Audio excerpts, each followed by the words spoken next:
Hey guys, welcome back to part 2 of the Golden Nuggets with the guys from the Bluewaters. Right. So, Ned, Chiu Ping, just now Hanafi wanted to ask you a question. Yeah, offline Yes, question. What's up? So, I think you mentioned about how you started the business 15 years ago. So that was like when you were 19 years old, right?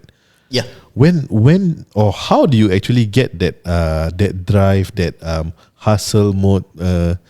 Basically, where do you get that fire inside you that make you want to start a business and also hustle hard until today?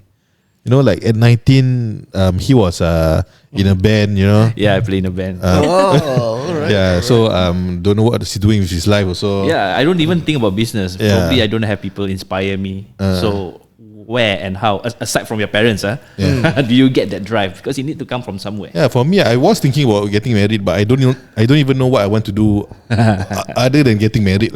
I understand. Yeah. Okay. So I think most of it, it's like childhood, right? From young, I'm already with my parents. I mean, it's still related to my parents. Okay. And then for me, I had 2 elder brothers. So my brothers are also involved in the business, doing their own thing. Then that was how I'm brought up. So it's a lot about doing work, earning money. So even prior to actually joining my dad, I was doing a lot of part-time work. Okay. Yep. Well, I actually worked for Capital Land with their events for a few times. In Singapore? In Singapore. Oh, yes. okay. Before we actually went to college. So it's like 16, doing part-time job, waiting for college, that kind of the time. We even went to work as camp trainers. Camp instructors. OBS, is it? Not OBS. Which company? Forget it, yeah. Yeah, forgotten the name, but they are based mostly in like the Changi side one. There's a camp there. Yeah. Yeah. Okay. So I really like to I think find money, you know, save money. Yeah. So why? Because I really wanted to travel. Okay. Yeah. Okay. So at 15, 16, I did a lot of savings. I invested a bit using my mom's account to go into shares, Buy Bitcoin, stocks plan. Yeah. I thought buy Bitcoin at that point. Imagine if I become. Wow.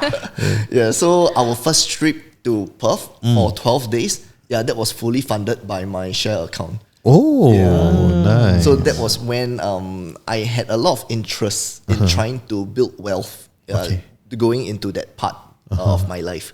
Yeah. Right. So I think character-wise, I do a lot of planning. I like to think way ahead. So sometimes I get a bit stressed out myself. Okay. So why getting married early? Why setting up the business? It's all like, I would say it's part of the plan. Yeah. Right. So Interesting. I have a question for Chiu Ping. Does all this hustle culture with Ned attracted you to him? Wow. Let me think about it. I actually want to say that we are very different in personality. Yeah. So he's very he thinks ahead. You know, he plans a lot, but then maybe because he plans so much, like certain things down to like the daily, like when we go out to date, then I'll tell him, okay, where are we going? Just go lah, just follow. Stick to the plan. So that's where we are very different in personality, but I think that's what really make us work together. Yeah. So the hustle culture, I would say, I think I see some of that in myself also. So both of us are we sometimes joke about it like, hey, you're not working today. That's why you got headache. Wow, the opposite.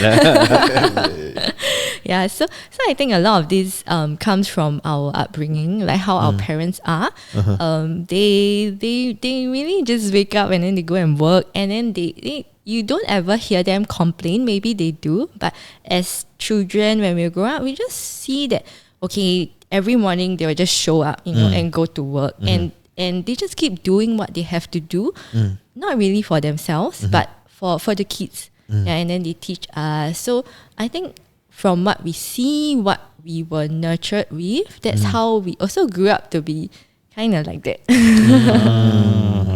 So it boils down to brought up, bringing up, The upbringing. Yeah. Okay. Ned mentioned about how you are actually someone who always plans a lot and all, right? Has that ever at any point of time hindered you in any way in terms of business? Because sometimes because I'm also like someone like you, like really plan ahead way in advance, maybe 20 years down the road, but I cannot enjoy the current moment, right? Yes. I think you are the kind of person, right? You are correct. So have that at any point of time hindered the way you actually do business? I think as much as I planned a lot, I always keep my options open. So even when we want to go into expansions, we also worry a bit about what comes next, whether COVID is going to extend, whether our cash flow is going to be a problem, whether we have that many customers that we can sustain. So as much as we are always planning to expand and to make our management stronger, I think we are always flexible enough to work with what the economy is doing, how it's doing, and what needs to be changed and all. Yeah, I think that is the crucial part that we are not too static. Okay. Yeah. Okay, so in other words, it's because you have that 10 steps plan ahead. Even if something changes here, you know that okay, these 10 steps ahead can also change a bit here and there. Yes. Yeah. I'm curious because offline just now you mentioned about sacrifice. Yeah. What sort of sacrifice have you gone through in this phase of life doing business? Maybe you can name a few that you can't, like a thing that you probably can't forget. Sacrifice and challenges lah. Like we know starting a family and raising kids while running a business is tough. So share your experience. I think both of us, we did a lot of sacrifice. I think she herself getting married to me at 23, that was a very, very big sacrifice. I think my dad is a bit surprised as well. And for that, yeah. So for me, I think the biggest sacrifice, I think, is education. Okay. Yeah. Back when she said I was a DSA, right, into Raffles, I thought that I could have done better. Okay. Yeah. And the only time that I realized that, right, was when I was in Australia and I was really studying, spending that time to understand what education is all about. That was when I thought that, I want to go for my degree. Yeah. So when I came back and then my dad put me into doing business and everything, and it's literally foregoing the degree, right? At that point, I didn't feel very much. But when she got on the stage and got her degree, I Feel left out. Okay. Yeah. So now, if given the opportunity, I would want to go back to education. Really? Oh, really? Yeah. I mean, like, this is something very rare a business person actually saying. Yeah, because like you see, I don't know, maybe my clicks or my circle, like because we can find everything and anything on the internet. Getting a degree is almost just like a paper. You need to actually execute things on business to actually making it successful. Because it's a lot of investment of time and money to get that degree, right? Yes, it is. So all this while, I've not been able to really spend that time. Exactly. So that was the sacrifice. Yeah. Okay. So it still hits me a bit when I talk about this because I really feel that with better education, a difference can be made earlier. Right? So because I planned so much that I feel that because I didn't go through degree in a way, although it's very kind of like education don't really help with business, but I think that it helps with the thinking. It trains your thinking. It trains how people write their papers, how they think. I think that is one thing that I feel I'm lacking right now.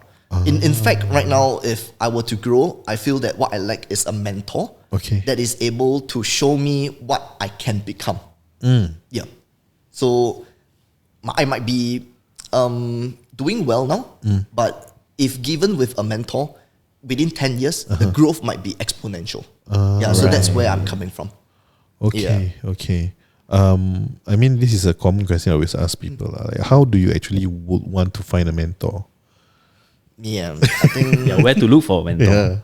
So for me and my wife, right, we've been trying to get into more networking sessions, trying to get into more like exhibitions, even in Philippines or Indonesia. So that's what we are planning to do. At the same time, I still have my parents around. They can be of certain mentorship, like to me, a mentor. But of course, there are a lot of differences between our thinking. Yeah. Then aside from that, I think it's just learning from books. So we do read quite a bit right now to understand how people do their business. What are certain things that we might have missed out on? What are certain strategies that might work for us? Just that it didn't work in the hotel industry at the moment.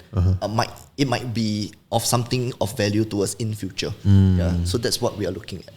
Okay. Nice. I'm actually at your website right now, and looking at your brands, you have quite a few unique brand like females only hostels. Yeah. It's very rare to hear this in Singapore. I think before we talk about that, right? You mentioned about how you had to pivot a little bit during the COVID period because you were you have to stay in Singapore, right? And that was where the opportunity for opening hostels in Singapore actually got presented to you. Share a bit about how that opportunity comes and what makes you decide to really go for it.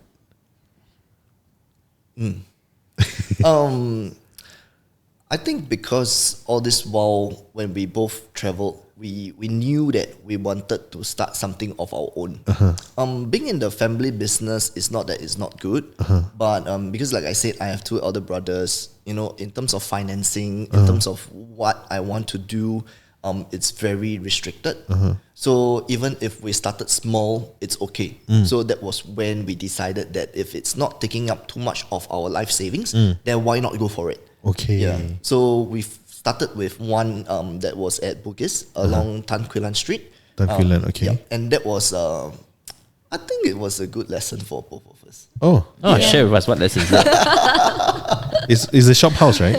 It's a shop house. Okay. It's a shop house. Yeah. Then because we took out our savings and it was during COVID, we didn't know how long COVID is going to last. Yeah. And then we had to do the sales part, try to fill up the beds. And then we were burning cash. Okay. Yeah. So bleeding. We were really bleeding. Like how bad was it monthly? Yeah, in the first place, what was the capital like and how bad was it monthly? Just a rough one. The capital, the capital is about 100 over K. Close to 200. Yeah, close to Close to 200. 200K. That's just the capital, huh? Yeah. Yes. And on top of that, I think every month we were burning 5 to 8K. Oh. Yeah. We were burning for... How long? What, over a year? Wow. More than a Over year. a year. Yeah. Yeah. So at least 250, 300,000. Yes. Yeah. During that 1.5 years. Wow. Yeah. Wow. How do you guys feel? Yeah. Like how do you guys? I mean, this is a very, very big, expensive lesson. For sure. We were just hoping that the borders were opening soon, and then but we were happy during that point because Really? we do see that other hostels Okay. they didn't get a lot of full occupancy, but for us we were quite lucky because like I said I do a lot of sales, Yeah. so I'm Malaysian, right? So I get a lot of Malaysians that are staying with us as walk-ins at that point. Okay. And then I pivot myself into B2B. So I get a few companies that are in Tuas that have a lot of Malaysian operators that kind of need a place to stay. Yeah, so that's what I went into. Okay. Then slowly the profile became better.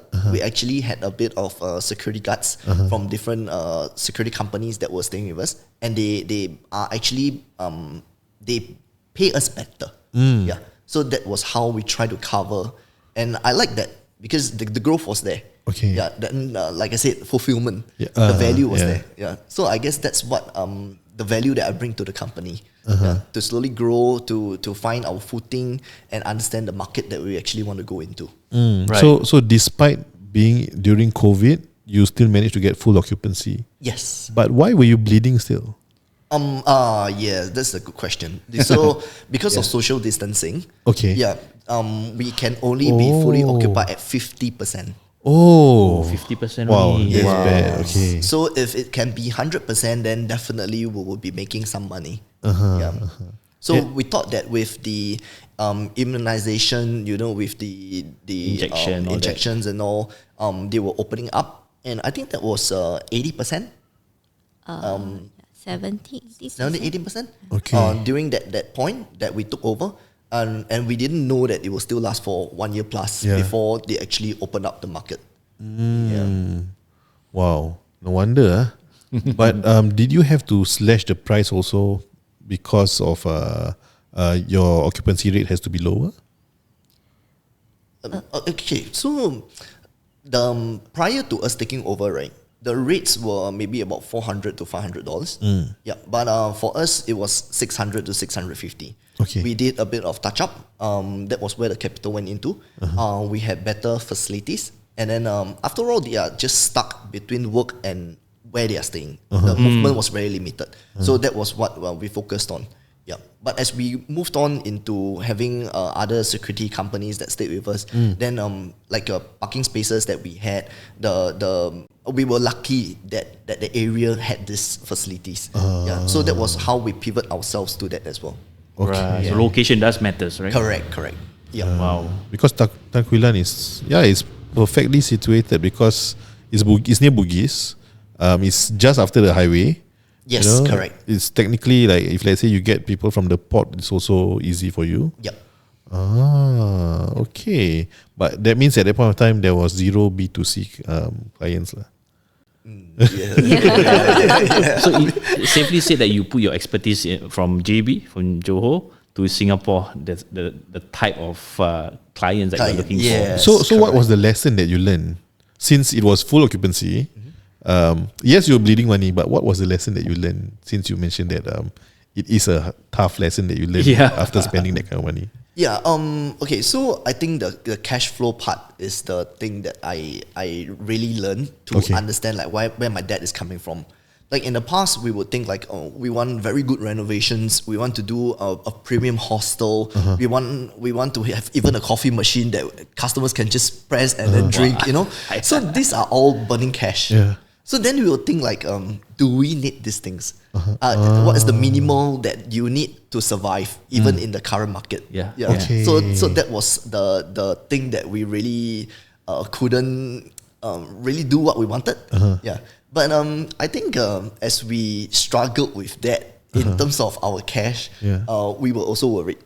Because we were still young, we had 2 kids, and then we also worry like what's going to happen. What if she loses her job back then? And then these are all the things that we had to consider. Okay. I have a question.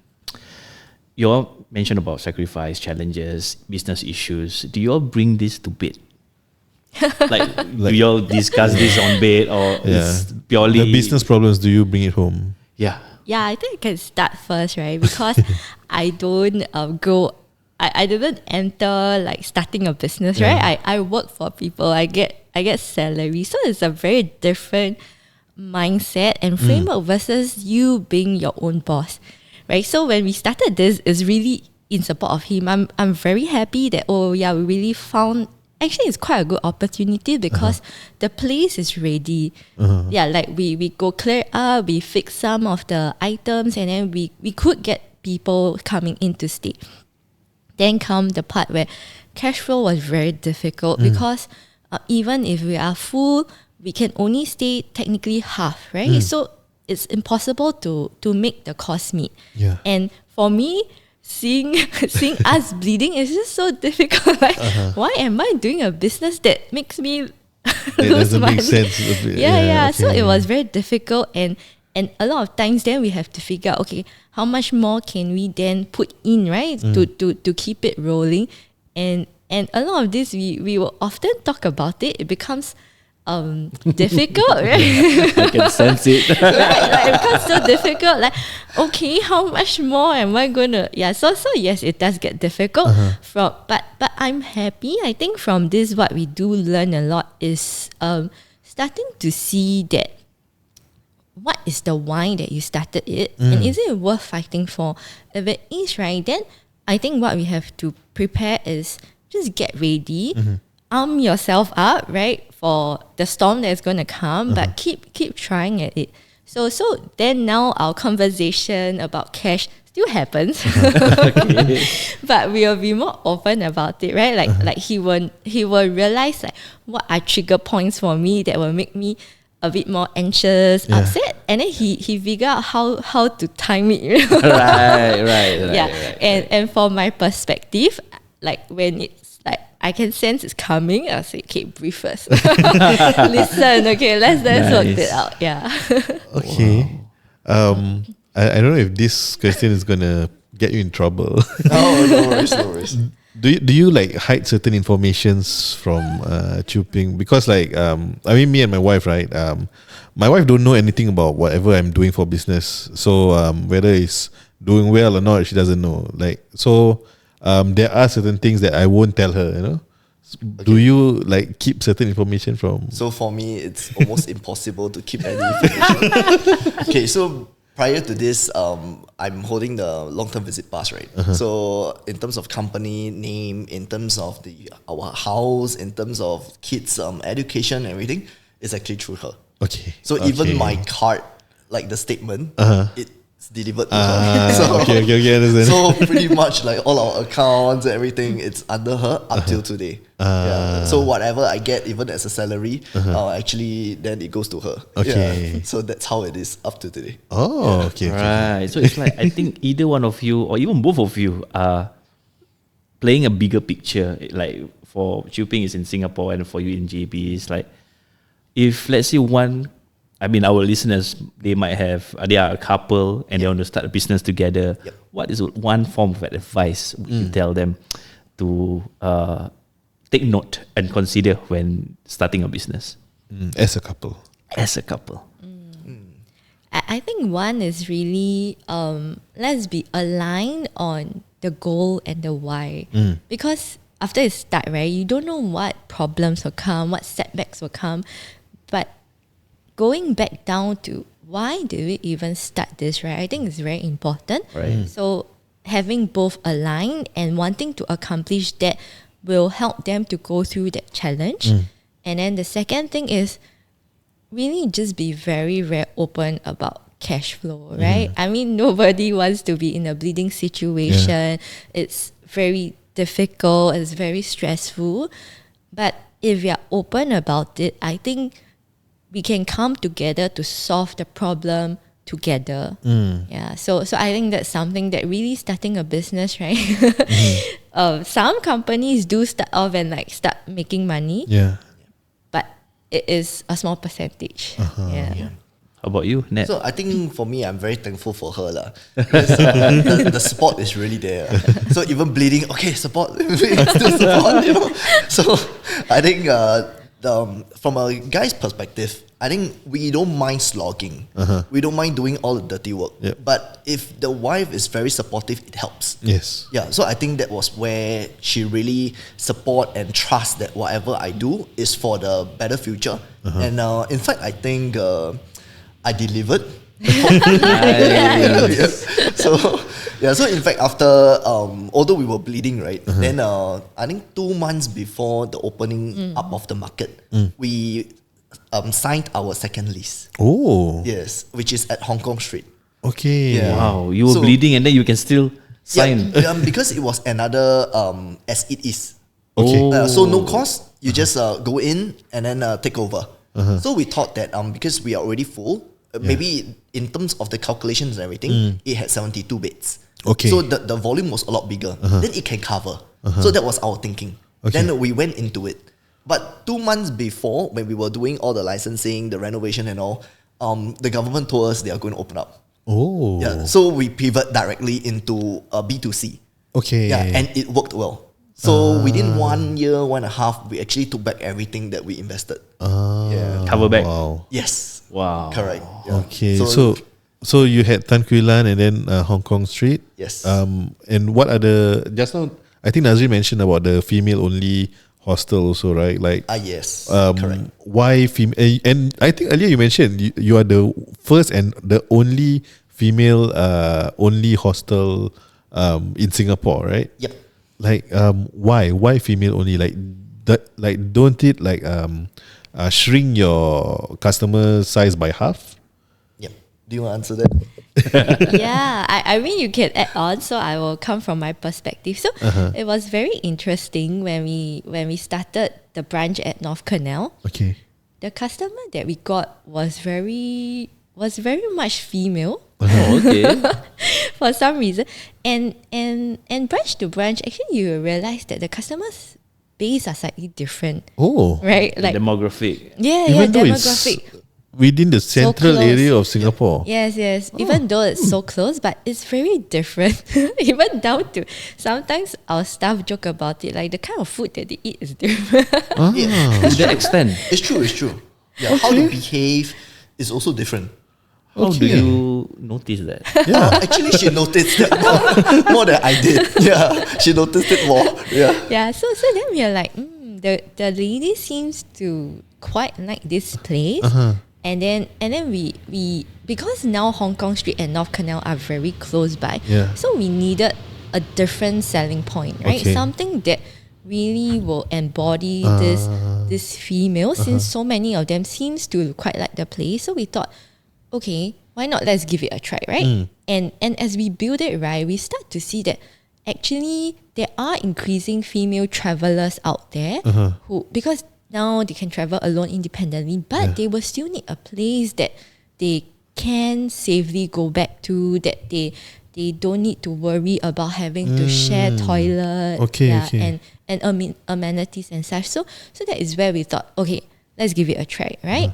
And that is where we started. Okay. So on top of that, because when we first started, of course, reviews are very balanced between the good and the bad. So the good that we saw was because then Muslim customers, they feel very safe. Okay. They feel free when they are in our place. Okay. Yeah. So when they have to go through their prayers and all, they feel that they don't have to worry about how they wear. Yeah. So that is one thing that we considered as well. Yeah. Wow, So, this is good. Yeah, our market actually, I would say Indonesians and Malaysians, we cover quite a bit of them. And you can see that the reviews, they say that because it's female, it's very safe and secure. Yeah. Wow. Yeah, that's true. Because like, I mean, people always say Singapore is a safe country, right? But I know female solo travelers, they definitely won't be comfortable if the accommodation is mixed. So that gives them like an extra reason to say Singapore is really safe. Yeah. Yeah. So maybe can have more of the female only. Yeah, perhaps. Because especially for, you mentioned about Muslims, right? They particularly in their tudong, Yes. and then to roam around the place without Yeah. even worrying about any opposite sex to Correct. look at them. Yeah. So I think it's a good USP, like you said, to market yourself. Correct. Right.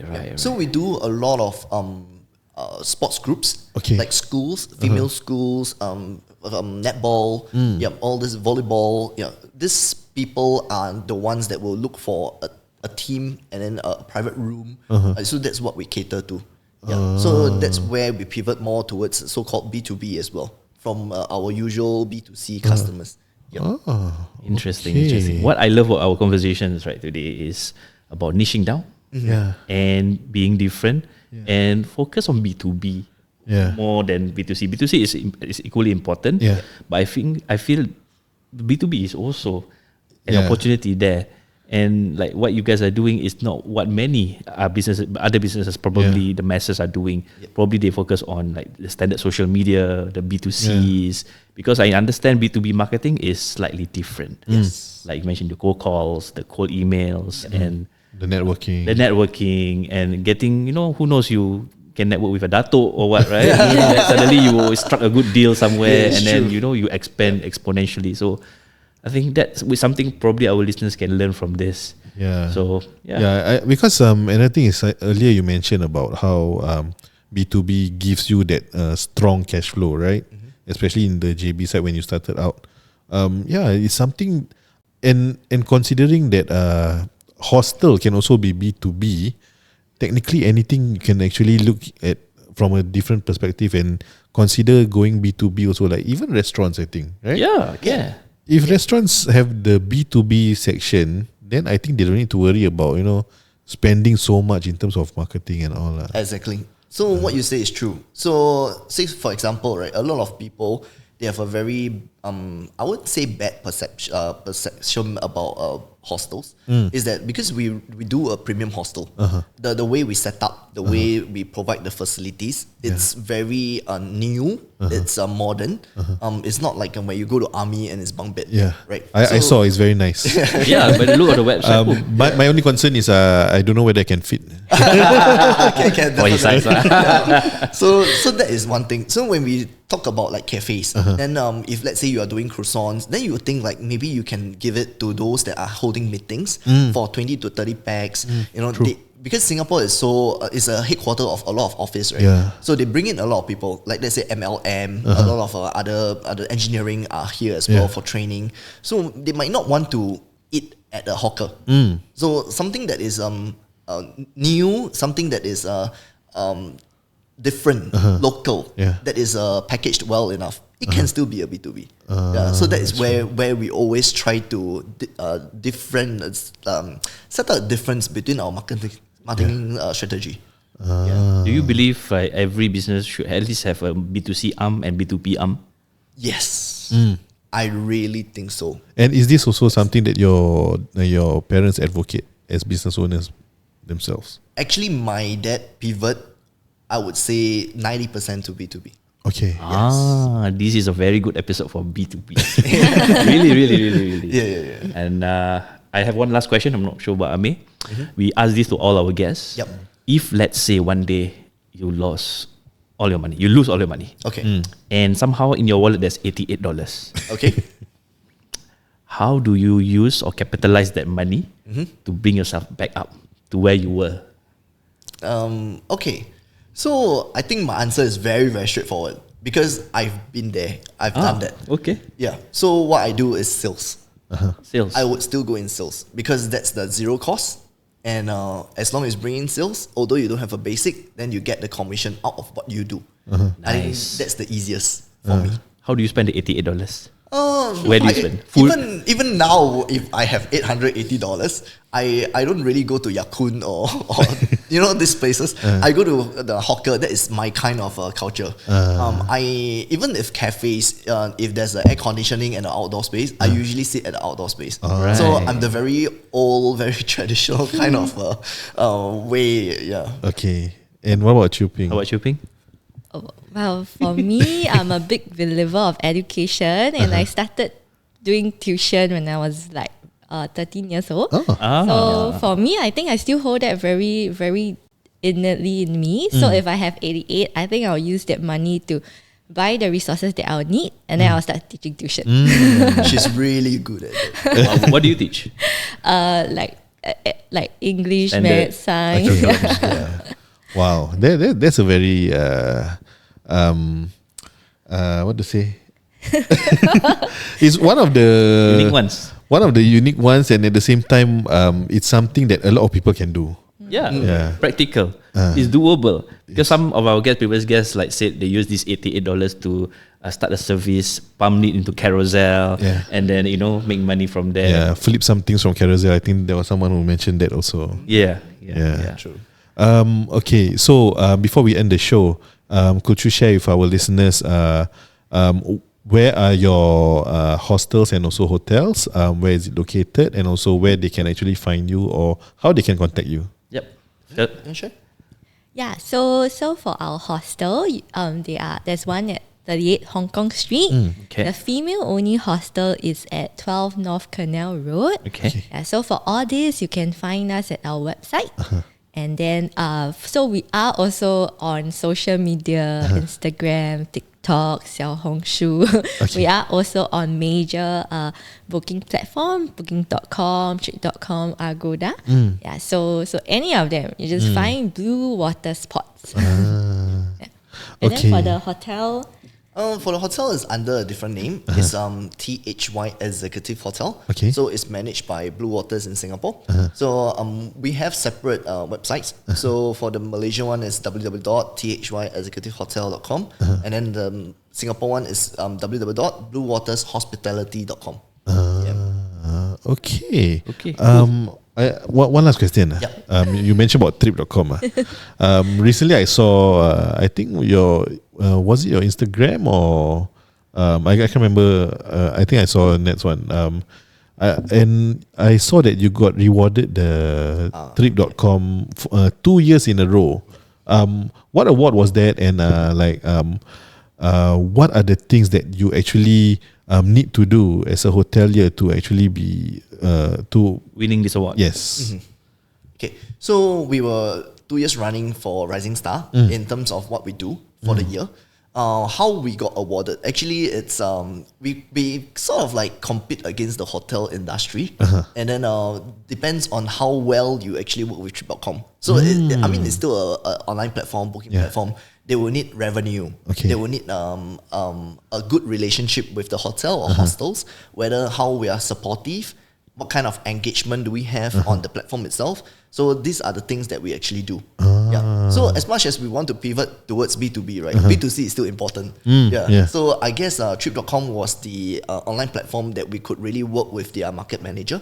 Then we did well in terms of that with them. Yeah. So in fact, I think 80% of our clients are from Trip.com. Oh wow. Nice. With all the reviews. Yeah. And what they can find you over there lah. Yes, correct. Nice. So people actually book your accommodations through Trip.com. Yes. The B2C part lah. Yes. Yep. Okay. Right, Ned, Chuping, thank you so much for gracing our podcast. Thank you so much for taking the time to speak with us. And if you guys want to reach out to them, they mentioned the website, the socials. Please reach out to them. And you have any cousins or anyone who want to have a hotel or hostel stay, you can reach out to them personally, right? You can reach out to you, right, directly, Yes, right? definitely. Okay, so with that, thank you so much for listening to this podcast, and we'll see you on the next one. Take care and goodbye. Bye.